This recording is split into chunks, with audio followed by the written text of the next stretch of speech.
Hey, hello everyone. Welcome back to channel again. So this is part 2 of our history series. तो सबसे यार मेरे हिसाब से सबसे इम्पोर्टेंट टॉपिक हिस्टोरिकल सोर्सेस। तो आज इन्हीं की बात करेंगे यार, ठीक है।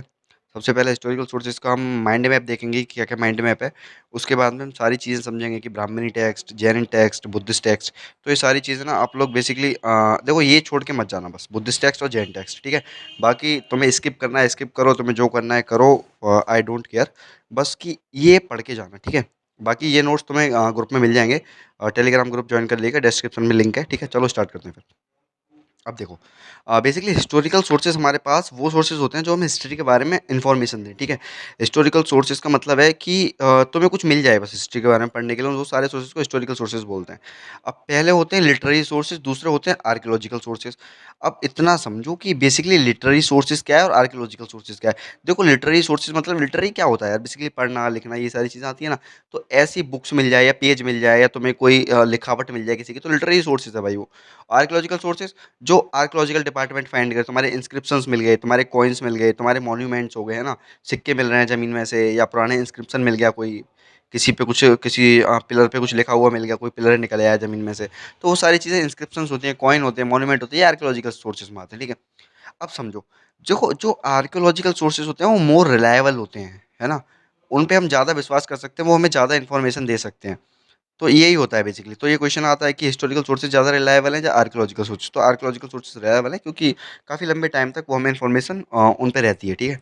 और भाई किसी पेज पे तुमने लिखा, तो वो पेज क्या पता भाई कब खो जाए, कब क्या हो जाए उसका, ठीक है। लेकिन तुमने किसी अपने अपने घर पे दीवार पे कुछ लिख रखा है, पूरी दीवार पे, ठीक है, तो वो ज़्यादा रिलायबल है ना। ठीक है, चलो। अब लिटरेरी सोर्सेज होते हैं हमारे पास दो तरीके के, इंडिजीनियस सोर्सेज और फॉरेन सोर्सेज, ठीक है। अब फॉरेन सोर्सेज में जो जो फॉरेन राइटर आए हैं उनकी बुक्स हैं, कुछ ग्रीक आए, फिर रोमन्स आए, फिर चाइनीज आए, फिर तिब्बतियन आए, फिर अरेबियंस आए। तो इनकी बुक्स हैं, इनको हम अलग पार्ट्स में देख लेंगे, ठीक है, मतलब और दूसरे पार्ट में देखेंगे ना आराम से। इंडिजीनियस सोर्सेज होते हैं जो हमारे इंडिया के बेसिकली, तो इसमें भी कई तरीके के होते हैं। इंडिजीनियस सोर्सेज रिलीजियस भी होते हैं, सेकुलर भी होते हैं। तो आज बेसिकली हम रिलीजियस की बात करने वाले हैं, जो तुम्हारे ब्राह्मणी टेक्स्ट होते हैं, बुद्धिस्ट टेक्स्ट होते हैं और जैन टेक्स्ट होते हैं, आज हम ये पढ़ेंगे। बाकी चीज़ें बाद में देखेंगे, ठीक है। तो सेमी ये सेकुलर टेक्स्ट में कौन कौन से आते हैं, इंस्क्रिप्शंस, कॉइन, मॉन्यूमेंट, इनकी सब बातें हम बाद में करेंगे, ठीक है। चलो तो आ जाओ। अब देखो, लिटरेरी सोर्सेज अभी बताया, इंडिजीनियस की बात करेंगे आज सिर्फ, और इंडिजीनियस में भी रिलीजियस वालों की, कि ब्राह्मणी टेक्स्ट क्या है, बुद्धिस्ट टेक्स्ट क्या है, जैन टेक्स्ट क्या है। तो यही आज का टॉपिक है हमारा, ठीक है। चलो, अ, ब्राह्मणिक टेक्स्ट सबसे पहले हमने डिवाइड कर लिया दो पार्ट में, जिन्हें श्रुति टेक्स्ट बोलते हैं और स्मृति टेक्स्ट बोलते हैं, ठीक है।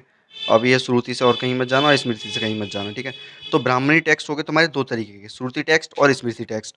अब श्रुति टेक्स्ट में तुम्हारे आते हैं संहिता, जिनको तुम वेद वेद बोलते हो ना, वेद। तुम वेद बोलते हो, आई सेड वेदास।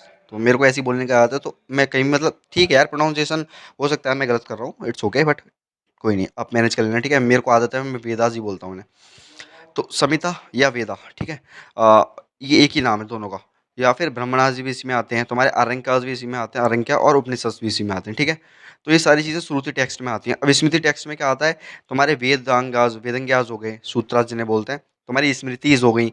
बेसिकली ये लिखावट है ना, कि ये इसे बुक बोलते हैं, इसे नोटबुक बोलते हैं, इस तरीके से। एपिक्स हो गए, या फिर पुराणास हो गए।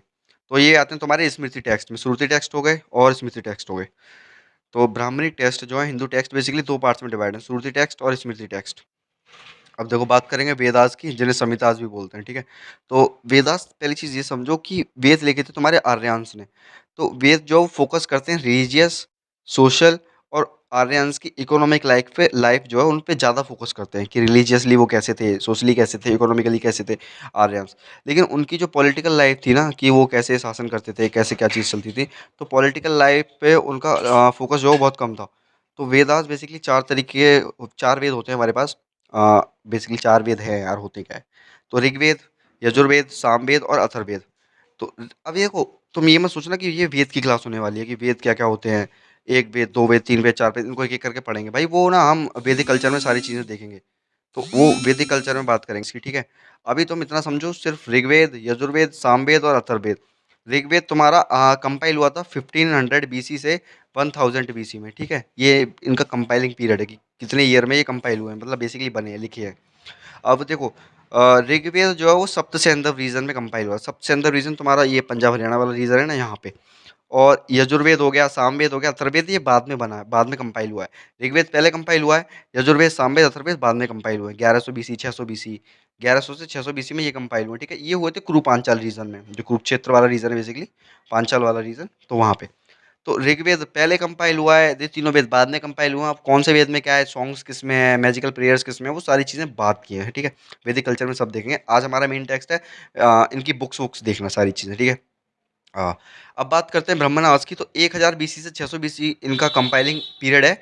और एक ब्रह्मणा है जिसका नाम है सतपथा, है ना। तो सतपथा ब्रह्मणा में क्या है कि ये फोकस करता है गांधार पे, शैल्य पे और केकई पे, ठीक है। सतपट्टा ब्रह्मनाश, सतपथा, ठीक है। तो याद रखना, सतपथा नाम याद रखना। ये बेसिकली फोकस करता है गांधार वाले रीजन पे और केकई रीजन पे, ठीक है। तो ये याद रखना। अब देखो उपनिषद के बारे में देखते हैं। Focus on Paravidya. And you know what is Paravidya? देखो परविद्या बोलते हैं स्पिरिचुअल लर्निंग को। What is spiritual learning? कि बस तुम ना संसार के साथ मिल के रहो, that is called spiritual learning, ठीक है। तो merge of individual soul into world soul, कि एक अब जैसे तुम गलत में ले आना कि दो लोग भाई आपस में जो है उनकी क्या बोलते हैं इसे, सोल को हिंदी में क्या बोलते हैं भाई? यार छोटे छोटे वर्ड्स भूल जाता हूँ मैं। सोल को आत्मा, हाँ। तो कि दो लोगों की आत्मा मिल रही है, ठीक है। तो ऐसा कुछ भी नहीं है भाई। और merge individual souls into world soul, तो मतलब कि दुनिया के साथ मिलके चलो, that is called spiritual learning, ठीक है। पर विद्या तो वो डील करते हैं उपनिषद। उपनिषद तुम्हें सिखाते हैं कि तुम कैसे पर विद्या को ले सकते हो। अब बात करते हैं एपिक्स की। तो एपिक्स जो बेसिकली जो एपिक्स का मतलब ऐसे हिंदी में शायद कहानियाँ होता है, तो लेकिन तुम समझो कि रामायण और महाभारत ये हमारे एपिक हैं दो। अब 400 बीसी से 400 एडी तक इनका कंपाइलिंग पीरियड है।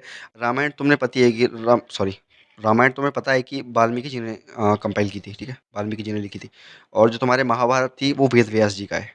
तो रामायण तो ये बेसिकली यार सिंपल है, काफ़ी शुरू से पढ़ते हुए आ रहे हो। अब ये समझो कि महाभारत जो वॉर है वो बेसिकली 950 बीसी में हुई थी, ठीक है। 950 बीसी के अराउंड।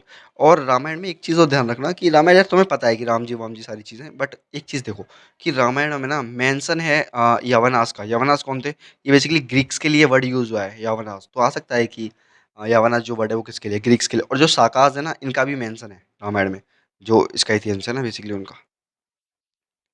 अब देखो ये इम्पोर्टेंट है भाई, इसे समझ लो, बाकी आपकी इच्छा, आप समझो मत समझो, ठीक है। यहाँ से सीरियस है, समझ लो। देखो सबसे पहले बात करेंगे हम बुद्धिस्ट, सबसे पहले बात करेंगे जैनिक टेक्स्ट की, जैन जैन टेक्स्ट की, बाद में बुद्धिस्ट टेक्स्ट देख लेंगे, ठीक है। देखो जैन टेक्स्ट बेसिकली जैसे हिंदूज के टेक्स्ट हो गए, ब्राह्मणी टेक्स्ट, वेद वेद होते हैं ना, ऐसे ही इनके अलग टेक्स्ट हैं। तो इनमें क्या है कि focus on religious social life of that time. उस टाइम पे रिलीजियस लाइफ कैसी थी जैनिज्म में, जैन पीरियड में, तो उसके बारे में। तो रिलीजियस सोशल लाइफ क्या थी उस टाइम पे। और ये कंपाइल हुई थी 6th सेंचुरी एडी में।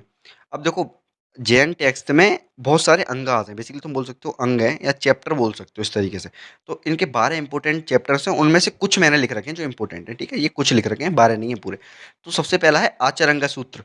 अब आचरंग सूत्र में है क्या? Disciplinary rules of Jain monk. Jain Monks जो रूल्स अपनाते थे बेसिकली वो सारे किसमें लिखे हैं? आचार्य सूत्र में। अब देखो याद कैसे रखोगे कि तुम्हें डिसिप्लिनरी रूल्स बताएगा कौन भाई? आचार्य ही तो बताएंगे। तो आचार्य सूत्र में क्या है? रूल्स लिखे हुए हैं। अब बात करें भगवती सूत्र की, तो भगवती सूत्र में जो महावीर इनके तीर्थंकर थे उनके बारे में लिखा हुआ है, लाइफ ऑफ महावीर के बारे में। और जो 16 महाजनपदास है ना, बेसिकली जनपदास समझ लो कि इसे स्टेट है ना इस टाइम पे ऐसे ही। तो उस टाइम पे जो 16 स्टेट्स थी उनके नाम दे रखे हैं भगवती सूत्र में। अब नाम धम्म कथा सूत्र। नाम धम्म कथा सूत्र, देखो प्रोनाउंसिएशन जैसे मैं कर रहा हूँ, अगर आपको आता है तो वेल एंड गुड, नहीं आता तो आप ऐसे ही कर सकते हो, ठीक है। नाम धम्म कथा सूत्र, इसमें क्या है, इसमें प्रीचिंग्स है महावीरा की, जो महावीरा की टीचिंग है बेसिकली वो सारी चीज़ें इसमें लिखी हुई है कि महावीर क्या क्या सिखा के गए हैं, नाम धम्म कथा सूत्र में। अब एक है अंत गदा दसाओ। अंत गदा दसाओ, इसमें क्या लिखा है, इसमें जो जो फेमस मॉन्क हुए हैं ना जैन धर्म में, उनकी सबकी लाइफ स्टोरीज लिखी हुई हैं अंत गदा दसाओं में। याद कैसे रखोगे? 10 दसो क्या दसोगे भाई, तुम कहानी दसोगे ना, तो लाइफ स्टोरीज लिखी हुई है फेमस मॉन्क की। अब एक है विवज्ञ स्वयं सूत्र। विवेकगण स्वयं सूत्र, हाँ ये है भाई, ठीक है। इसमें क्या है, इसमें कर्म फल के बारे में लिखा हुआ है भाई, जो तुम कर्मा कर्मा करते हो ना, बेसिकली फ्रूट ऑफ एक्शन, कि तुम्हें क्या फल मिलेगा अपने काम का। तो इसके बारे में सब कुछ किसमें लिखा गया है? विवेक स्वयं सूत्र में, ठीक है। अब परिशिष्ट पर्वा, परिशिष्ट पर्वा बेसिकली याद रखना कि बुक आता है कि परिशिष्ट पर्वा लिखी किसने है, हु रोट परिशिष्ट पर्वा। तो ये भाई जैन आचार्य थे हेमचंद्र, इन्होंने लिखी है। इसमें क्या है, इसमें जो जैन मॉन्क्स हुए ना उनके बारे में बहुत कुछ लिखा हुआ है। कंटेंट डिटेल्स ऑफ टीचर्स, जो जो काफ़ी टीचर्स हुए हैं जो बेसिकली मॉन्क्स हुए हैं उस टाइम पे।